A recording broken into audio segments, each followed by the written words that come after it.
Hey, what's going on, guys, and welcome back to the channel. So today I'm going to go over a topic that I've been waiting to do for a very long time. I just have not had the opportunity, and that is to have a comparison between one of the premier signature reduction cans on the market currently. This is the best, as far as I know, for flash hiding, and back pressure is really good on it, and they're incredibly rugged cans. And I want to compare it to more of the budget option, and that is one of the ones that I recommend generally to people, and is the YHM series of suppressors. So today I've got a Surefire RC2. Now this is a full-size version of the RC2 in the current SOCOM issued can that they're giving to the guys. I believe they're eventually going to start moving over to, I think, the Hooksworks maybe. I'm not quite sure about that, so don't quote me. But these cans have seen a lot of actions. They are not the quietest cans out there, but again, suppressing the 5.56 platform, that is not your end-all goal. That is not the most important thing for it. It is going to be signature reduction. That is how much flash comes out of the can, as well as how quickly the can will actually start to glow. Now I don't have a machine gun lower here tonight, so I'm not going to be able to demonstrate that for you guys, but I do have two similar barrel lengths. So without further ado, guys, let's go ahead and jump right into this video. We're going to be doing a little bit of flash comparison between the RC2. This is my Resonator K. The T2 is not here yet. The YHM T2 is not here yet. But we're going to be doing a flash comparison between the T2 as well, and also getting a little bit on the Mark 18, kind of doing them side by side to get you an idea. The ammunition that we're going to be running is the exact same ammunition across the board for the flash comparison, and that's going to be full power Federal M193. I think that's generally what a lot of guys are using, and it tends to be a little bit flashy of a powder in a lot of the guns that I've used, so it's going to be a good demonstration. 10.5, 10.3 variants are going to be the absolute worst case scenarios for these cans. They're going to produce the most flash because you've got a lot of unburnt powder being pushed throughout the insides of those cans. Both of these guns are running flash hiders, not brakes. I'm trying to do worst case scenario on both sides. Personally, I'm pretty sure that the RC2 is going to outperform the T2. It's a lot more expensive can. There's a lot more R&D that's gone into it, but for the price, a T2 is in an incredibly good signature reduction. It's really good flash reduction, and that's something we'll be able to demonstrate here for you today. So do low light, no light, also under nods, and give you guys a general idea of how well that both of these cans stack up against each other. 5-round cadence drill, so just 5 rounds, like a bill drill, but with 5 rounds, not 6. All right, 1, 2, 3, 4, 5. Yep. All right. So I'm just call it. All right. Contact. One more. Contact. All right. Fight.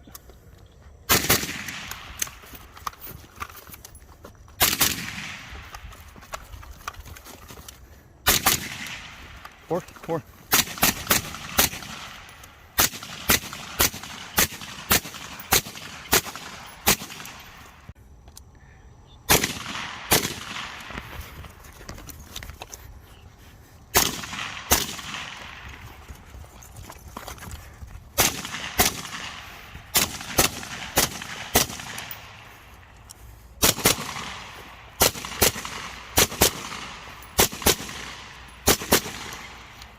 Good shit, man.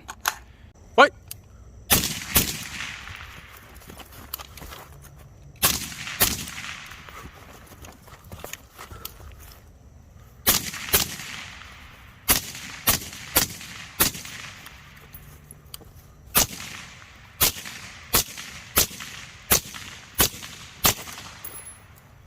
All right, guys, and there you have it. So that's going to be a quick comparison between the YHM Turbo T2 and the RC2. So today I had a couple of different guns out to run the specific drill on. One of the guys has already left.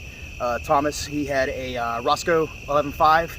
That's essentially the gist of what's on the gun. I won't kind of go over what's all on his gun. You can go to his channel for that. But the 10.5 that I was running here for the T2, just a real quick, brief rundown, is running a Roscoe 10.5 leadline barrel, and the receiver, BCM thermal fit upper receiver, arrow lower receiver, same what's on the was on the 10.5 before. This is just basically my revamp with a Geissele handguard. Kind of what I want to showcase here was exactly how well these rifles and these suppressors do at flash suppression. Surefire is definitely king when it comes to this. It definitely performs, it edges out the T2 a little bit better. But then again, you don't want to get too caught up on that minute amount that you're going to get. If you want to buy Surefire, go ahead and go for it. They are definitely one of, if not the most rugged 5.56 cans on the market. But the T2 is definitely a viable option, as you can see here today. So go ahead and let a couple of guys come in, talk about the rifles that they had, and give you a brief overview of what you saw in the video today, and then we'll go ahead and cut out with some little bit of extra shooting.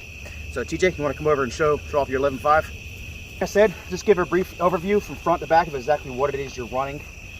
All right, so I'm running a BCM 11.5 with the Hammer Forge barrel. This is their Mark II receiver.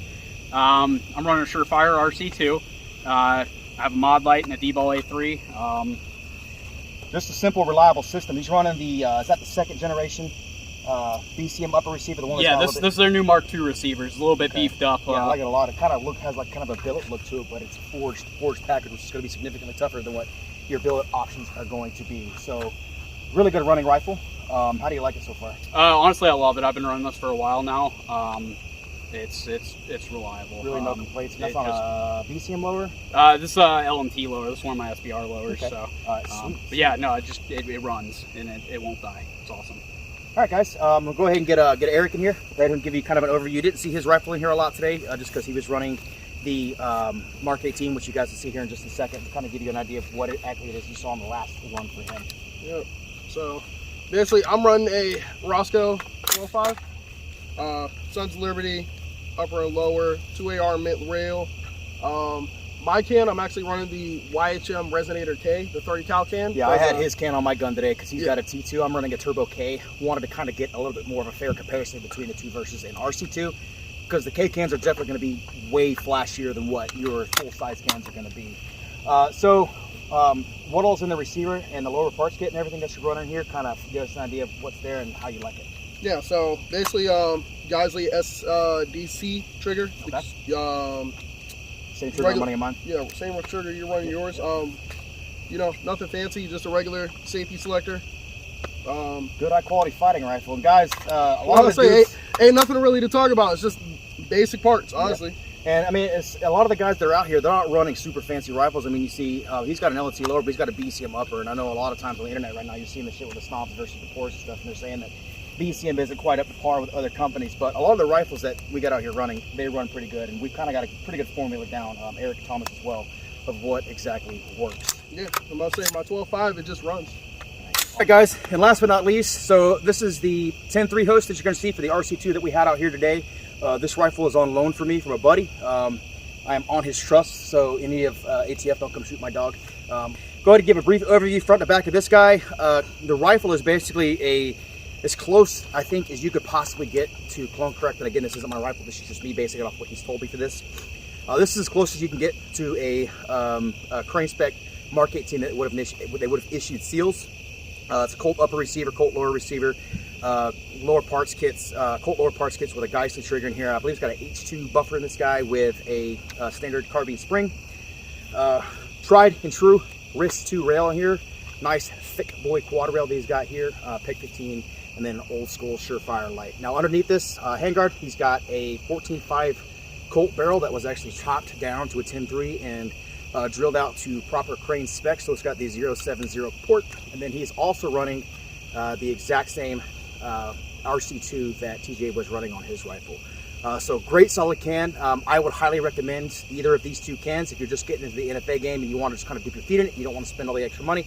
T2 will absolutely be a good option for you, but don't be afraid to delve into the little more expensive cans like the RC2 as well. These are tried and true, and quite honestly, probably the best signature reduction devices on the market. So I appreciate you guys stopping by, watching the video. If you have any questions, drop them down in the comment section below. Don't forget to like, share, and subscribe. Until next time, happy shooting. All right, recording. Call it, TJ. Bye.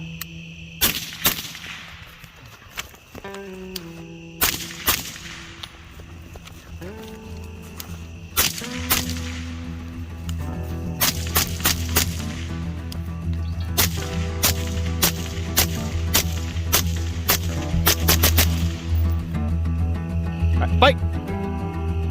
What you got going on?